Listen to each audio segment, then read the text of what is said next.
काय नाही, मीराला चहा आणायला सांगायचं होतं. अहो मग मी आणते ना. नको, तू तुझ्या रूम मध्ये आराम कर. आई अहो रूम मध्ये एकटेपणा खायला उठतो मला. मंजिरी, आता हे सगळं. मीरा, काय बाईसाहेब? कुठे होतीस तू? मला चहा घेऊन ये आणि मंजिरीला पण घेऊन. हो आता आणते.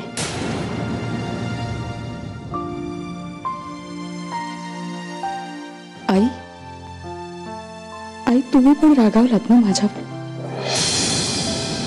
त्याचा काही उपयोग आहे आता? आई पण निदान तुम्ही तरी माझ्यावर.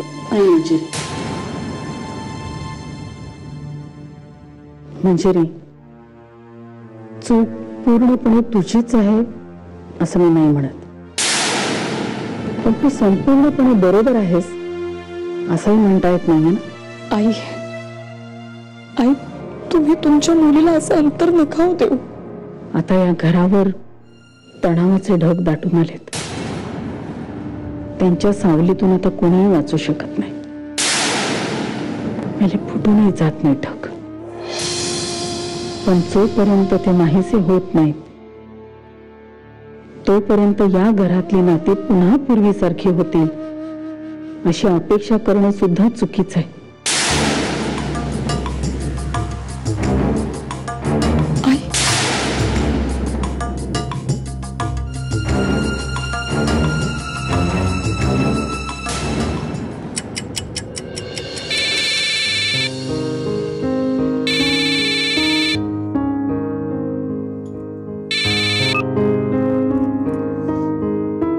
बोल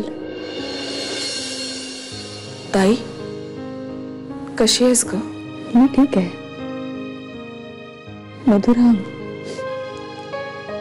बाबा कसे आहेत ग? म्हणायचं म्हणून ठीक. हे बघ, बाबांची काळजी घे आता. आता फक्त तूच एकुलती एक मुलगी आहे ना त्यांची. ताई अगं असं का बोलतेस? असं नको बोलूस अगं, त्रास होतो त्याचा. जे खरं आहे तेच बोलते ना. पण का काय झालं आता? तुझाही विश्वास नाही का मी खरं बोलते म्हणून? मला कळतंय तुला खूप त्रास होतो या सगळ्या गोष्टींचा, आणि मला हेही कळतंय की जे काही घडलं त्यात तुझी काहीही चूक नाहीये. मला माहितीये ना तू पूर्ण निर्दोष आहेस म्हणून. ताई अगं डोळे बंद केले ना की काही बाई मनात विचार येत राहतात ग. असं वाटतं जे घडलं होतं ते खरं की एखादं वाईट स्वप्न होतं.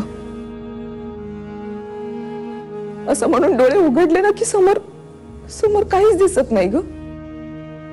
खूप भीती वाटत राहते. वाटतं आत्ताच्या आत्ता धावत जावं आणि आईच्या कुशीत जाऊन शिरावं, तिच्या मांडीवर डोकं टेकवावं आणि तिला सांगावं की मला खूप भीती वाटते ग.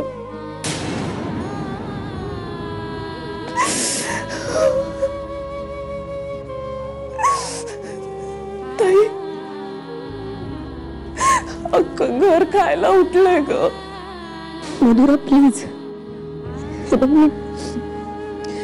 मी सांगितलं ना तुला,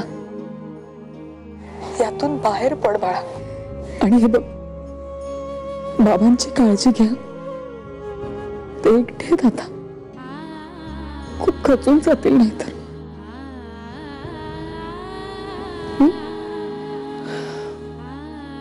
हो ताई, मला कळतंय तू ऑलरेडी इतक्या प्रॉब्लेम्स मधून जातेस.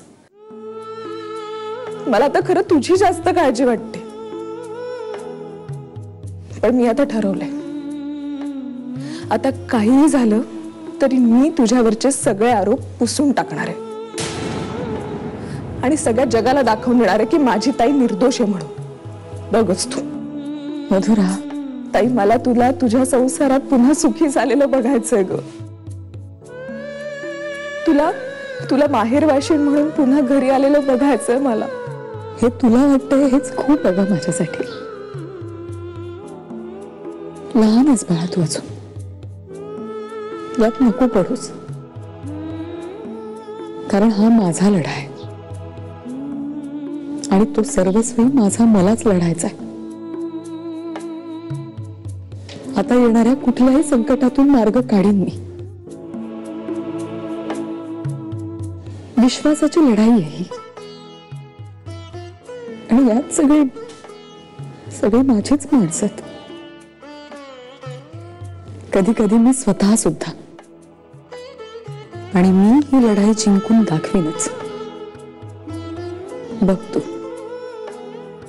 काळजी नको करूस. काळजी घे.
मी आयुष्यभर प्रेमानं तुझा सांभाळ करेन, तुला अंतर देणार नाही.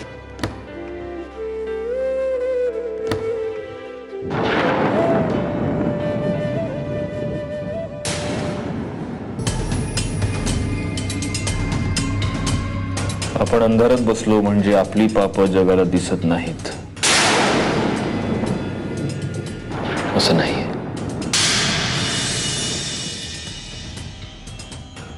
अरे संपलंय ना सगळं आता. मग त्याची काय गरज आहे? तुला माहिती आहे का मंजिरी, मला उगीच घरात कचरा आवडत नाही.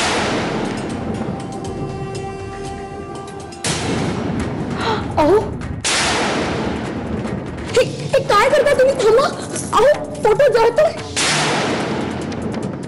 फोटो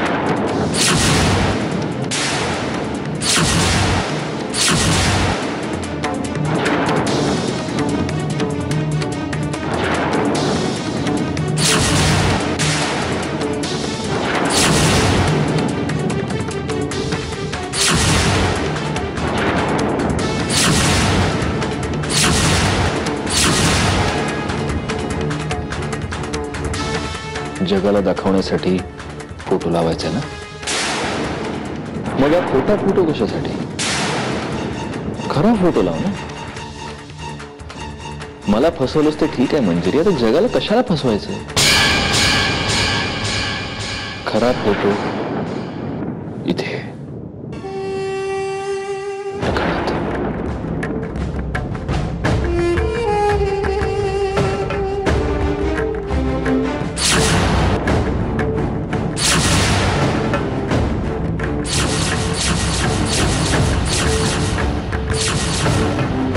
हा खरा फोटो है.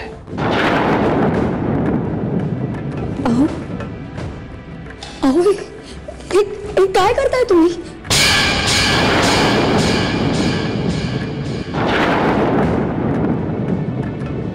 बघ किती छान दिसतो ना हा फोटो.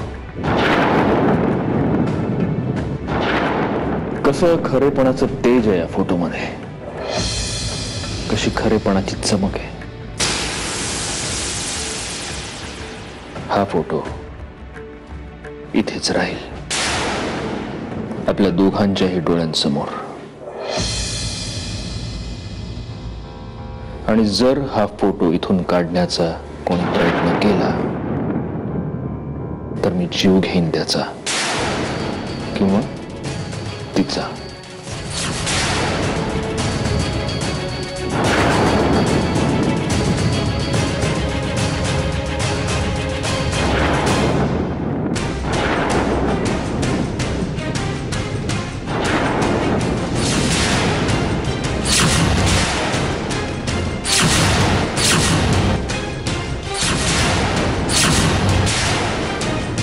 हा फोटो इथून काढण्याचा कोणी प्रयत्न केला तर मी जीव घेईन त्याचा.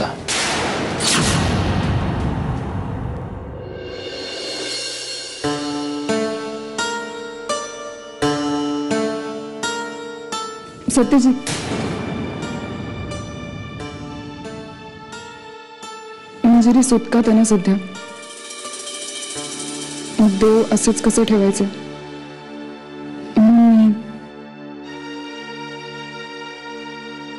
आणि तसंही सध्या घराला शांतीची खूप गरज आहे. घे ना आरती.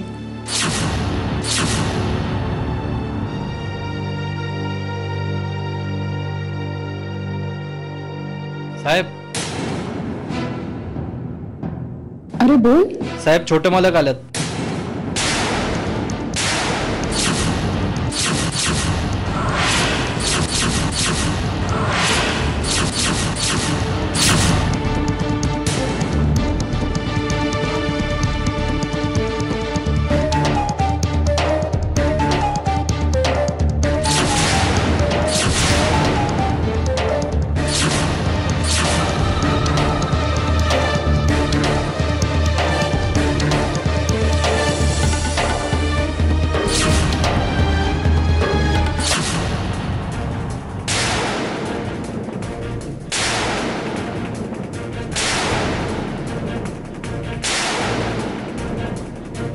दादा दादा मला माहितीये मागे मी आणि नेत्रा जे काही वागलो ते चुकीचं होतं. पण दादा माझी चूक सुधारण्यासाठी तूच मला चान्स देऊ शकतो ना? बरोबर आहे गौरा, माझा जन्मच झालाय सगळ्यांच्या चुका पोटात घेण्यासाठी.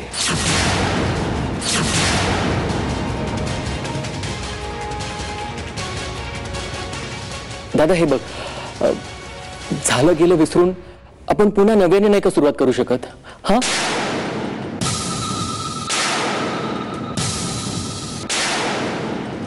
दादा दादा मी खूप जबाबदारीने वागेन. तू सांगशील ते, तू म्हणशील ते मी करीन. तू बस म्हटला तर मी बसेन, तू उठ म्हटला तर मी उठीन. पण दादा प्लीज.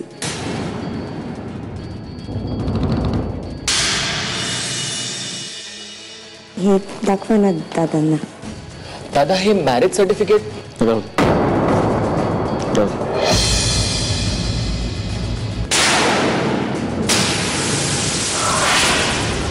आम्ही लग्न केलंय.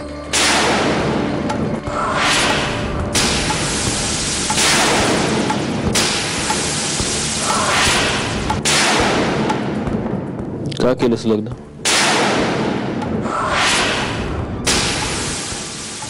अग्निभोवती फेरे घेऊन देवा ब्राह्मणांच्या साक्षीनं लोकांसमोर वचनं दिली जातात, घेतली जातात, ती खोटी असतात, फसवी असतात.